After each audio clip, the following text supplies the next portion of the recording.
Carboxylic acid undergo following types of reactions. हम carboxylic acid के ना थ्री टाइप्स ऑफ रिएक्शंस उनको हम स्टडी करेंगे। हम कार्बोक्सिलिक एसिड के कौन कौन से रिएक्शन पढ़ेंगे, जरा देखिए इसमें द रिएक्शन पहले हम पढ़ेंगे the reactions in which hydrogen atom of the carboxyl group is involved. यानी पहले हम ऐसे रिएक्शंस पढ़ेंगे जिसमें कार्बोक्सिल ग्रुप का जो हाइड्रोजन है वो इन्वॉल्व है। यानी ये आपके पास आ गया carboxyl group C double bond और O और H। तो पहले जब ये कार्बोक्सिल ग्रुप आ गया, पहले जब कैटेगरी पढ़ेंगे उसमें कार्बोक्सिल ग्रुप का ये हाइड्रोजन एटम इन्वॉल्व होगा। ये हाइड्रोजन एटम का लॉस करेगा, जब लॉस करेगा as a proton it will act as an acid. यानी ये जो पहली टाइप की हम रिएक्शन स्टडी करेंगे ना, इसमें carboxylic acid they will act as an acid. इसमें कार्बोक्सिलिक एसिड बतौर एसिड के काम करेगा। और आप जानते हैं एसिड की कुछ प्रॉपर्टीज, एसिड क्या प्रॉपर्टीज ये भी पढ़ते हैं कि एसिड बेस रिएक्शन करता है सॉल्ट बनता है, एसिड कार्बोनेट बाइकार्बोनेट से रिएक्शन करते हैं सॉल्ट बनता है, एसिड मेटल के साथ रिएक्शन करते हैं सॉल्ट बनता है। यानी दूसरे फॉर्म में मैं कह सकता हूं कि इन रिएक्शन में most there is involvement of salt formation. तो पहले जो types reactions of carboxylic acid हम स्टडी करेंगे वो जिनमें हाइड्रोजन एटम इन्वॉल्व है, जिनमें कार्बोक्सिलिक एसिड बतौर एसिड काम करते हैं और जिनमें मुख्तलिफ रिएजेंट से रिएक्शन करके ये साल्ट फॉर्मेशन। दूसरी जो कैटेगरी हम कार्बोक्सिलिक एसिड की रिएक्शन स्टडी करेंगे वो है the reaction in which OH group is replaced by another group. जिनमें कार्बोक्सिल ग्रुप में जो OH ग्रुप है, हाइड्रोक्सिल ग्रुप है, उसको कोई और ग्रुप आके सब्स्टिट्यूट करेगा, रिप्लेस करेगा। यानी ये आपके पास स्टूडेंट ये आपके पास है कार्बोक्सिल ग्रुप और ये O और H। अब हम क्या कहेंगे, हम कहेंगे जी ये जो कैटेगरी है रिएक्शंस की, इसमें ये OH ग्रुप जो है ना ये यहां से जाएगा, इसकी जगह के और ग्रुप आएगा। जो और ग्रुप आ सकता है उसमें हेलाइड ग्रुप हो सकता है, उसमें OR ग्रुप एल्कोक्सी ग्रुप हो सकता है, उसमें NH2 ग्रुप हो सकता है। इनमें से यही हम तीन ही रिएक्शंस पढ़ेंगे। इनमें से कोई एक ग्रुप आएगा वो इसमें से OH को रिप्लेस करेगा। जब OH जाएगा तो ये OH नेगेटिव की शक्ल में, और जब ये भी आते हैं तो ये बतौर न्यूक्लियोफाइल आते हैं। तो जब कोई न्यूक्लियोफाइल दूसरे न्यूक्लियोफाइल को सब्स्टिट्यूट करता है, such reaction is called SN reaction, nucleophilic substitution reaction. तो ये जो दूसरी कैटेगरी है these are actually the nucleophilic substitution reactions. ये बहुत इंपॉर्टेंट है, एग्जामिनेशन पॉइंट ऑफ व्यू हम इन रिएक्शंस को भी स्टडी करेंगे। नंबर 3 पे the reactions involving hydroxyl group, I mean the reactions involving carboxyl group. ये मैं यहां पे इसको carboxyl group as a whole. यानी अब हम कैटेगरी क्या पढ़ेंगे, ऐसे रिएक्शन जिसमें ये कार्बोक्सिल ग्रुप मुकम्मल तौर पर रिएक्शन में इन्वॉल्व होता है। स्टूडेंट आज के सेक्शन में मैं इन तीनों कैटेगरीज में से ये जो पहली कैटेगरी है जिसमें कार्बोक्सिलिक एसिड का हाइड्रोजन एटम इन्वॉल्व होता है, मैं इसको डिस्कस करना चाहता हूं। जी स्टूडेंट, हमारे पास पहली कैटेगरी क्या है, reactions involving hydrogen atom of carboxyl group. इन ऐसे रिएक्शन जिसमें कार्बोक्सिल ग्रुप का हाइड्रोजन एटम इन्वॉल्व। पहले कुछ बातें important points my dear student. Carboxylic acid this one is carboxylic acid may dissociate in water। जब आप इसको वाटर में डिसॉल्व करते हैं dissociate to give a proton and a carboxylate ion.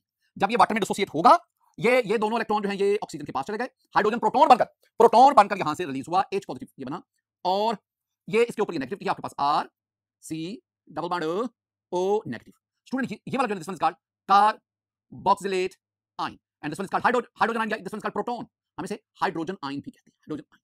अब आप जानते हैं कि वो स्पीशीज जो प्रोटॉन डोनर हो, जो प्रोटॉन दे, वो एसिड कहलाती है। तो इसका मतलब है कि this carboxylic acid act as an acid because it furnish proton when dissolved in water. जब आप इसको पानी में डालेंगे तो ये प्रोटॉन देता है, प्रोटॉन देने की वजह से this one is called an acid. ये एक बात याद रखना, ये जो कार्बोक्सिलेट आयन है जितना ये ज्यादा स्टेबल होगा, ये बात बुनियादी है, जितना ये ज्यादा स्टेबल होगा उतना ये रिएक्शन फॉरवर्ड जाएगा, और जितना ये रिएक्शन फॉरवर्ड जाएगा उतना ये ज्यादा प्रोटॉन देगा, और वो एसिड जो जितने ज्यादा प्रोटॉन देगा, जो जितना ज्यादा आयोनाइज होगा, वो स्ट्रांगेस्ट होगा। एक और बात स्टूडेंट, ये पॉइंट जरा पहले सुनिएगा फिर मैं इसकी वजाहत करता हूं। लिखा हुआ है कि although carboxylic acid are not strong as most mineral acid.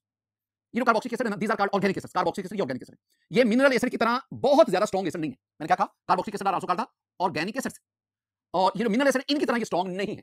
मैं कुछ वैल्यूज आपके सामने लाता हूं। मैं स्टूडेंट याद रखना कि आज मैं ना एसिडिक स्ट्रेंथ को pKa के लिहाज से डिफाइन करूंगा। तो आप जानते हैं कि स्ट्रेंथ ऑफ एन एसिड यानी acidic strength inversely proportional to pKa। जितनी pKa वैल्यू कम होगी उतनी एसिडिक स्ट्रेंथ ज्यादा होगी, उतनी एसिडिटी ज्यादा होगी। ये बात ध्यान में बिठानी। अब ना मेरे पास ये कुछ मिनरल एसिड है, ये HCl है, H2SO4 है, HI है, HBr है, HNO3 है, दीज आर मिनरल एसिड्स। आप इन सब की pK वैल्यू देखें, इन सब की pK वैल्यू नेगेटिव में है, माइनस में है। इसका मतलब है इनकी pK वैल्यू बहुत ही कम है, और बहुत कम होने की वजह से these are very strong acids. इसके बरक्स अगर आप कार्बोक्सिलिक एसिड की बात करें स्टूडेंट, कार्बोक्सिलिक एसिड की जो pK वैल्यू वो रफली 4 to 5 होती है। इसका मतलब है in organic in mineral acid की निस्बत जो कार्बोक्सिलिक एसिड है वो वीक एसिड है। अगर pK वैल्यू ज्यादा होगी तो एसिडिक स्ट्रेंथ कम होगी, एसिडिटी कम होगी। इसका मतलब है कि carboxylic acids are much weaker acid than the mineral acid. Mineral acid strong है क्योंकि उनकी pK वैल्यू कम है, और कार्बोक्सिलिक एसिड वीक है उनकी निस्बत क्योंकि उनकी pK वैल्यू ज्यादा है। लेकिन याद रखना, yet they are more acidic. ये जो कार्बोक्सिलिक एसिड है, carboxylic acid are more acidic than water and alcohols. लेकिन वाटर और अल्कोहल की निस्बत, अब वाटर की pK आपको पता है कि वाटर की जो pK वैल्यू है वो 15.7 है। मैं एसिटिक एसिड की बात करता हूं ना, CH3COOH acetic acid. Acetic acid की जो pK वैल्यू स्टूडेंट है ना, pK वैल्यू वो आपके पास है 4.74।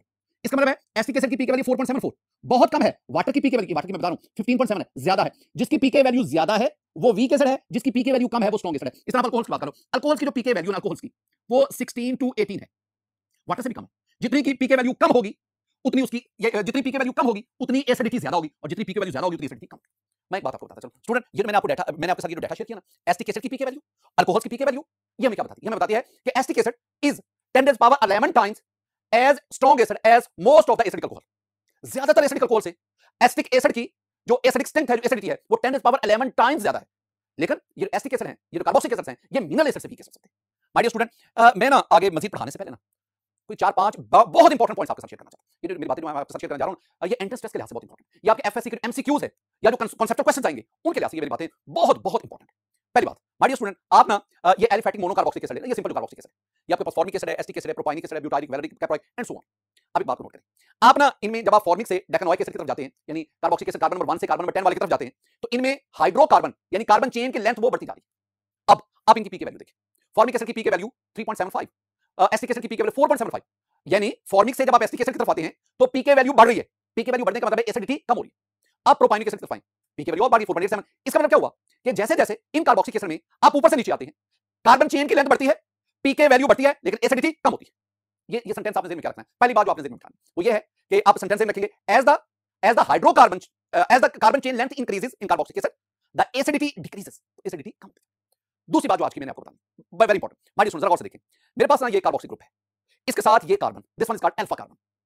अब मैं ना एसिटिक एसिड की बात करता हूं। एसिटिक एसिड में इस अल्फा कार्बन पर 3 हाइड्रोजन है, 3 हाइड्रोजन। ये अल्फा कार्बन इंपॉर्टेंट है और अल्फा कार्बन पर जो सब्स्टिट्यूएंट आएगा उस सब्स्टिट्यूएंट की नेचर इंपॉर्टेंट है। अब जरा गौर से देखो, ये मेरे पास एसिटिक एसिड है, इसकी पीके वैल्यू देख लो 4.75। अब मैं काम क्या करता हूं, मैं ना एसिटिक एसिड में ये जो अल्फा कार्बन जिस पर 3 हाइड्रोजन थे, मैं एक हाइड्रोजन की जगह पे क्लोरीन ले आता हूं। You know chlorine is electron withdrawing group. Chlorine एक हेलो ग्रुप है, ये हाईली इलेक्ट्रोनेगेटिव एटम है और हाईली इलेक्ट्रोनेगेटिव एटम होने की वजह से ये इलेक्ट्रॉन अपनी तरफ अट्रैक्ट करता है। अब जब ये आपके पास बना क्लोरो एसिटिक एसिड, ये आपके पास बना, माय डियर स्टूडेंट, आप इसकी पीके वैल्यू देखिए, इसकी पीके वैल्यू एसिटिक एसिड से कम होगी, बहुत कम होगी। अब अगला काम करें, आप ना अल्फा कार्बन पर 2 क्लोरीन ले आए, डाइक्लोरो एसिटिक एसिड बन गया। My dear student, pK value और कम होगी। आप एक और क्लोरीन ले आए, ट्राइक्लोरो एसिटिक एसिड, इसका मतलब और पीके वैल्यू और कम होगी। ये मैं क्या बता रहा हूं, ये हमें बता रहा है कि अगर आप अल्फा कार्बन पर इलेक्ट्रॉन विथड्रॉइंग ग्रुप यानी हेलो ग्रुप, ये this one is electron withdrawing group, अगर आप हेलो ग्रुप लाते जाएंगे तो पीके कम होने का मतलब है acidity of this carboxylic acid, substitute carboxylic acid increases. एक तो ये बात, एक और भी बात, माय डियर स्टूडेंट, ये जो आप हेलो लाए ना, हेलो यानी क्लोरीन जो आप लाए, जितना इस हेलोजन एटम की इलेक्ट्रोनेगेटिविटी ज्यादा होगी उतनी एसिडिटी भी ज्यादा होगी। आप ना आप 4 यहां पे हेलो सब्स्टिट्यूटेड कार्बोक्सिलिक एसिड ले लें। पहले में आप क्लोरीन ले लें, यानी क्लोरो एसिटिक एसिड, सॉरी पहले में आप फ्लोरीन ले लें, fluoro acetic acid, chloro acetic acid, bromo acetic acid, iodo acetic acid. आपने चारों हेलोजन 1 बाय 1 आपने अल्फा कार्बन पर ले लिए। अब आप इनकी ना पीके वैल्यू देखिए, तो जिस केस में फ्लोरीन है वहां के पीके वैल्यू सबसे कम है, क्लोरीन में ज्यादा, ब्रोमीन में उससे ज्यादा और आयोडीन में इन चारों केसेस में ज्यादा। ये बात आपके पास क्या पहुंची, ये पहुंची कि अगर अल्फा कार्बन पर हाईली इलेक्ट्रोनेगेटिव एटम अटैच होगा जिसकी इलेक्ट्रॉन विथड्रॉइंग पावर ज्यादा होगी तो वो ज्यादा एसिडिटी का बायस बनेगा। एक और point student, that is also very very important, और वो क्या है, पहले एक बात को सुनिए, जितना आप हेलो ग्रुप से, जितना आप कार्बोक्सिलिक ग्रुप से दूर चलते जाएंगे, यानी अगर आप electron withdrawing group carboxylic group से जितना दूर लगाएंगे उतनी एसिडिटी कम होगी, और इलेक्ट्रॉन विथड्रॉइंग ग्रुप जितना कार्बोक्सिलिक ग्रुप के करीब आता जाएगा उतनी एसिडिटी बढ़ती जाएगी। मैं आप कंपैरिजन करूं, आपके पास ना ये 4 क्लोरो ब्यूटानोइक एसिड है, इसकी PK value 3 chloro butanoic acid, 2 chloro butanoic acid. अब इन तीनों केसेस में क्या है, पहले आपने क्लोरीन को दूर दिया 4 क्लोरो में, 3 क्लोरो में क्लोरीन करीब आ गया कार्बोक्सिलिक ग्रुप के, और 2 क्लोरो में क्लोरीन मजीद कार्बोक्सिलिक ग्रुप के करीब आ गया, अल्फा कार्बन पे आ गया। इसका मतलब क्या हुआ कि जितना जितना इलेक्ट्रॉन विथड्रॉइंग ग्रुप यानी chlorine atom electron withdrawing group जितना कार्बोक्सिलिक ग्रुप के करीब आता जाएगा उतनी एसिडिटी बढ़ती जाएगी, और ये पीके वैल्यू आपको कन्विंस करेगी। स्टूडेंट ये कुछ इंपॉर्टेंट, मैं आपसे क्वेश्चन पूछता हूं जरा student, this one is the benzoic acid, you know benzoic acid, this one is a carboxylic acid, साफ है, it show the acidic nature, ये एसिडिटी शो करेगा।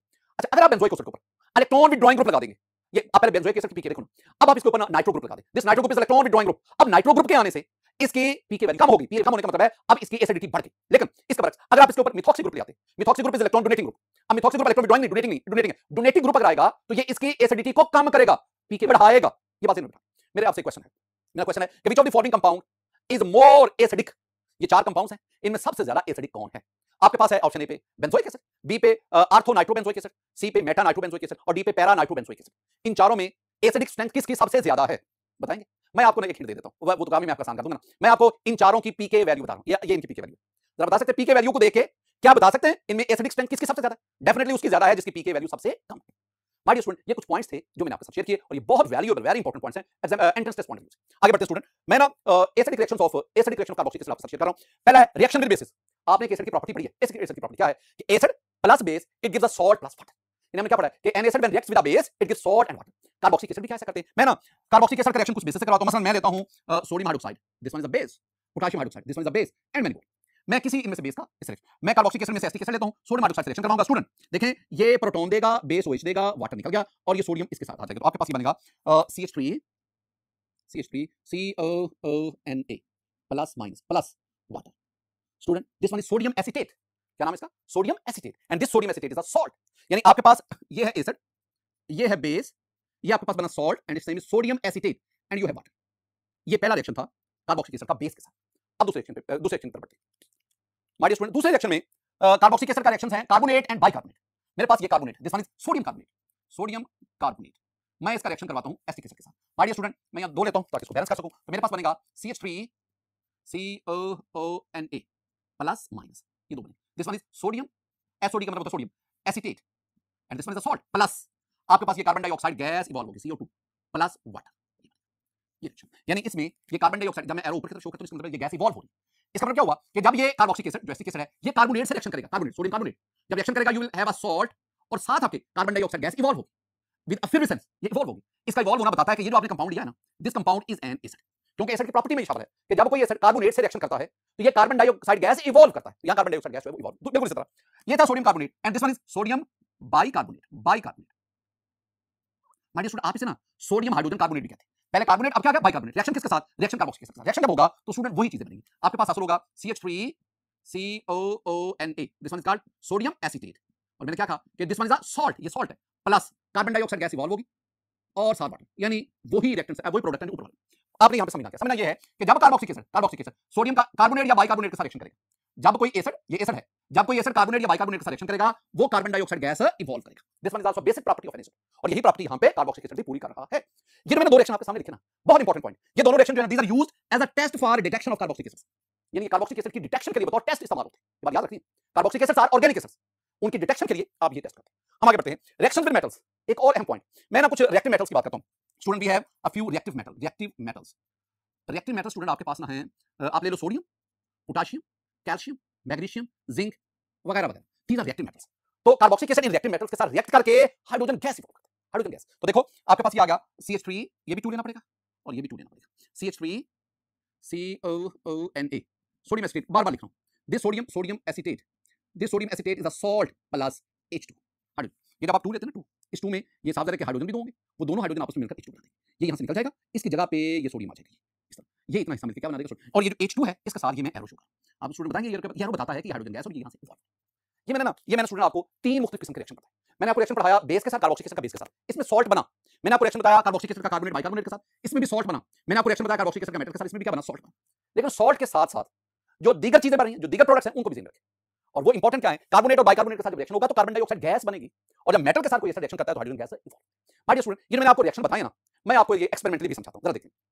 माय डियर स्टूडेंट, मेरे पास ना ये 4 राउंड बॉटम फ्लास्क हैं, ये बड़े साइज के RBF राउंड बॉटम फ्लास्क, ये 4। पहले इनमें ना आप पानी ले लें, तो थोड़ा-थोड़ा इसमें पानी ले लें। अब आपने काम क्या करना है, आपने ये जो पहली RBF राउंड बॉटम फ्लास्क है, आपने इसमें थोड़ी सी मिकदार में सोडियम कार्बोनेट डालना है, ये सोडियम कार्बोनेट आपने डालना है। ये जो सेकंड वन है, आपने इसमें सोडियम बाइकार्बोनेट डालना है। अब ये जो थर्ड वन है, इसमें आपने सोडियम हाइड्रोक्साइड जो आपके पास सॉलिड फॉर्म में है, आपने इसमें सोडियम हाइड्रोक्साइड को लेना है। और ये जो फोर्थ वन है, इस राउंड बॉटम फ्लास्क में स्टूडेंट आपने मैग्नीशियम मेटल, उसकी थोड़ी सी मिकदार आपने इसमें डालनी है। अब आपने काम क्या करना है, आपने इनमें ये स्टिरर की मदद से, पहली और दूसरी फ्लास्क में स्टिरर की मदद से अच्छी तरह हिला लें। इसमें भी आपने सोडियम हाइड्रोक्साइड इसको वाटर के अंदर मिक्स करना है, और ये लास्ट वाली जिसमें आपने मैग्नीशियम को पानी में डाला, इसको भी आप अच्छी तरह हिला लें। ये अब आपके पास ये 4 मुख्तलिफ कंपाउंड्स के एक्वस सॉल्यूशन बन गए।